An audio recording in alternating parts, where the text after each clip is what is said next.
வணக்கம். செல்வகுமாரின் அதிகாலை வானிலை ஆய்வறிக்கை. அதிகாரப்பூர்வ வானிலை அறிக்கைக்கு இந்திய வானிலை ஆராய்ச்சித்துறை அறிக்கையை பார்க்கவும்.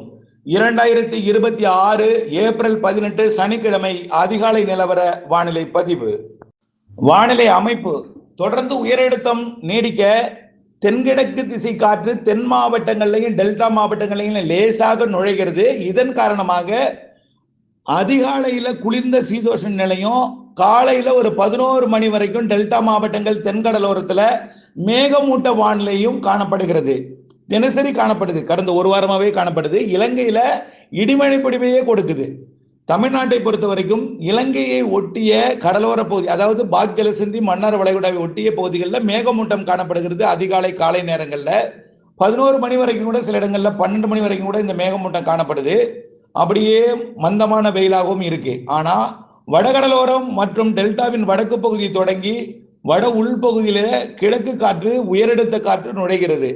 தொடர்ந்து இந்த உயரழுத்த காற்றும் இந்த தென்கிழக்கு தெற்கு திசை நீராவி குறைந்த நீராவி காற்று நுழைகிற காரணத்தினால மேகமூட்டத்துக்கு மட்டும் சாதகம் இருக்கு. வெயிலை பொறுத்த வரைக்கும் வழக்கமா உயர்ந்தே இருக்கு. நாம ஞாயிற்றுக்கிழமை வரைக்கும் இந்த வெப்பம் அதிகமாக தான் இருக்கும் அப்படின்னு சொல்லி இருக்கிறோம்.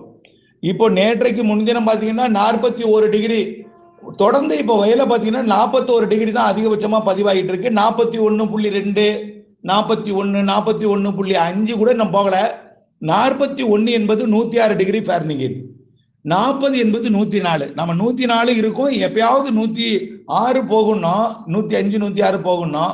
தொடர்ந்து இந்த கரூர் பரமத்தி 106, 105லேயே இருந்துட்டே இருக்கு கரூர் பரமத்தி.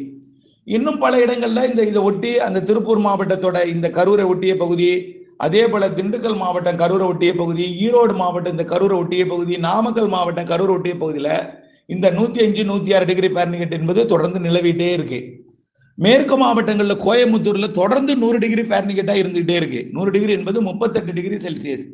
தொடர்ந்து இந்த மாதம் தேர்தல் வரைக்கும் இந்த வெப்பம் இருக்குங்க.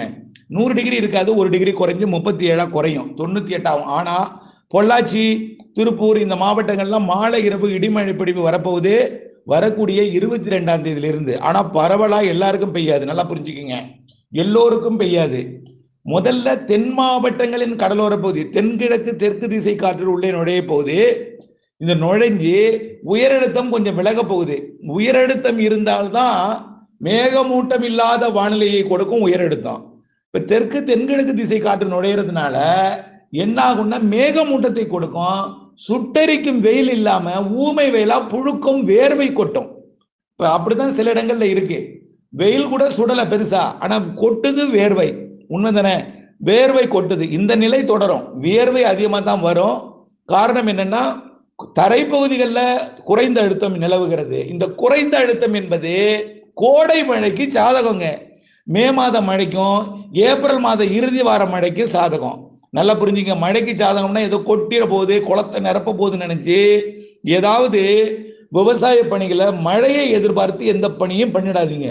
மழை பெய்யும், பெய்யற இடத்துல வலுத்து பெய்யும், அருகே ஒதுக்கி தான் பெய்யும். இது கோடை மழை. புரியுதுங்களா?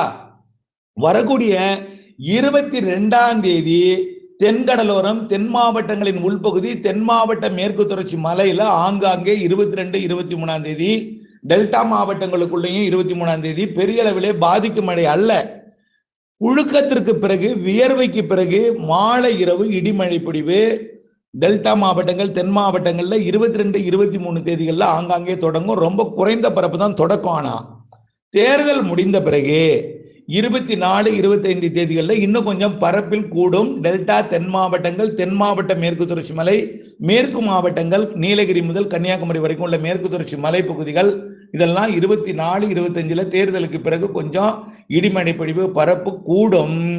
இருந்தாலும் அப்பையும் ஒதுக்குதல் இருக்கும். நான் இது எதுக்கு சொல்றேன்னா, எல்லோருக்கும் பொழியாது. இந்த ஒதுங்கி இருந்தா மழை பெய்யுன்னு சொன்னீங்களே, பெய்யலையே அப்படின்னு சொல்லி எனக்கு அர்ச்சனை பண்ணுவீங்க. புரியுதுங்களா? அந்த மாதிரி தான் நீங்க நடந்துக்கிறீங்க. எல்லாருக்கும் பெய்யாது.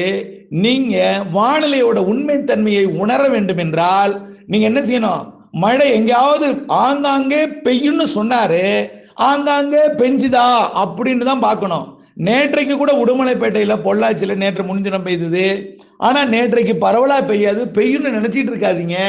கேரள எல்லையோரத்திலேயோ வால்பாறையிலேயோ மூணாறுலயோ ஆங்காங்கே ஒரு சில இடங்கள்ல இருக்கும். உள்ள வரலாம், வர்றதுக்கான வாய்ப்பு இருக்க தவிர உறுதி இல்லைன்னு தான் சொல்லியிருந்தோம். புரியுதுங்களா? அதே போல நேற்றைக்கும் அமைந்தது. தென் மாவட்ட மேற்கு தொடர்ச்சி மழையில பெஞ்சுது. மழையில பெய்தது மழை மாநில வராது. மலைக்கு போனவங்க அல்லது ரேடாரை பார்த்தவங்க இவங்களுக்கு மட்டும்தான் தெரியும் வனப்பகுதிகளில் பெய்தது. அதே போல இப்படி படிப்படியா கொஞ்சம் கொஞ்சமா கூடி 22, 23 தென்கடலோரம் தென் மாவட்டங்களின் உள்பகுதிகளில் ஒரு சில இடங்களில் ஒதுக்கி ஒதுக்கி ஆங்காங்கே கொடுக்கும். ஆனா அந்த மழை கொடுக்கறதுக்கு முன்னாடி ஏதோ மேகமூட்டம் வந்துடும் கூடாது. வானம் தெளிவா இருக்கும், வெயில் இருக்கும். கொஞ்சம் கொஞ்சமா வெயிலுக்கு மேகம் வந்து புழுக்கம் வரும், வேர்த்து ஊத்திட்டே இருக்கும். அப்புறமா அது ஆங்காங்கே மழைப்பொழிவை கொடுக்கும். கொடுத்தாலும் எல்லாருக்கும் கொடுக்காது. வானத்தில் மேகமூட்டத்தை பார்க்கலாம், சில இடங்களில் இடி சப்தம் கேட்டு உண்மை என்பதை உணரலாம், சில இடங்களில் ஒங்கூருக்கு பெஞ்சு பக்கத்தூரை ஒதுக்கலாம், அல்ல பக்கத்தூருக்கு பெஞ்சு ஒங்கூரை ஒதுக்கலாம். இப்படிப்பட்ட மழை 22க்கு மேல வருது. 23க்கு மேல 24, 25 இன்னும் கொஞ்சம் கூடுதல் பரப்புல இருந்தாலும் ஒதுக்குதல் இருக்கும்.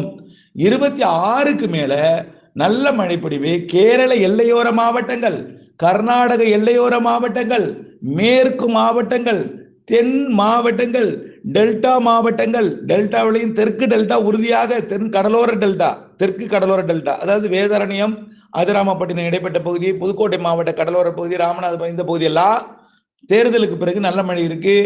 தேர்தலுக்கு முன்னாடியே 22, 23ஆம் தேதி ஒரு இரு இடங்கள்ல இருக்கு.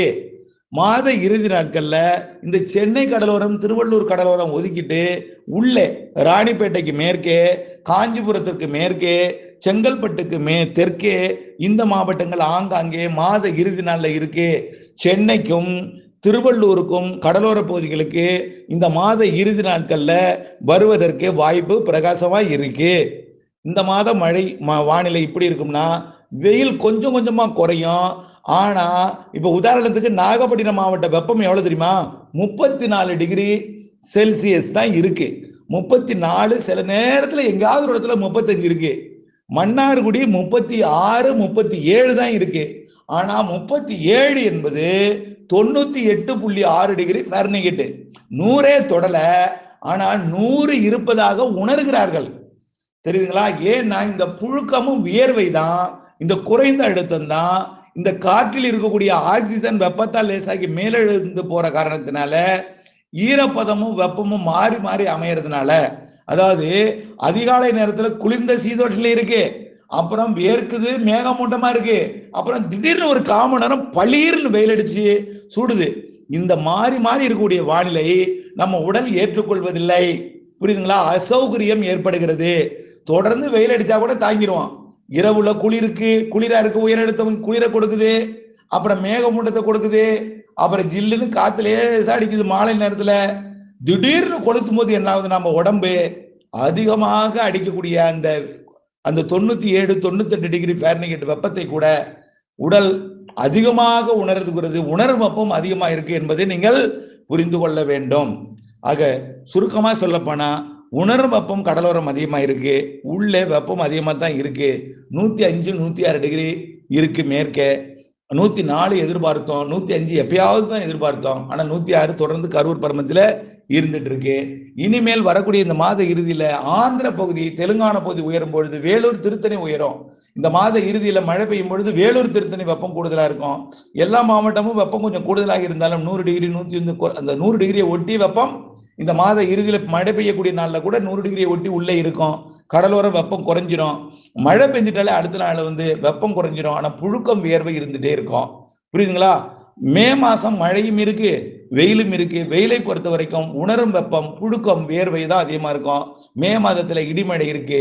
அரபிக்கடல்லையும் நிகழ்வு இருக்கு. கேரளா, கர்நாடகாவுக்கு வங்கக்கடல்லையும் நிகழ்வு இருக்கு. இதனால தமிழ்நாட்டுக்கு வெப்பத்திலான இடிமழை பொழிவு மே மாதத்துல அதிகரிப்பதற்கு வாய்ப்பு இருக்கு. வெயிலும் இருக்கும், புழுக்கம், வியர்வை இருக்கும். மாலை இரவு இடிமழை பொழிவு இந்த மாத இறுதி நாட்கள், இறுதி வார நாட்கள், இறுதி வாரம் மற்றும் மே மாதத்துல இருக்கிறது என்பதை உணர்ந்து வானிலை ஆய்வறிக்கை கூட இணைந்திருக்க அன்போடு கேட்டுக்கொள்கிறேன்.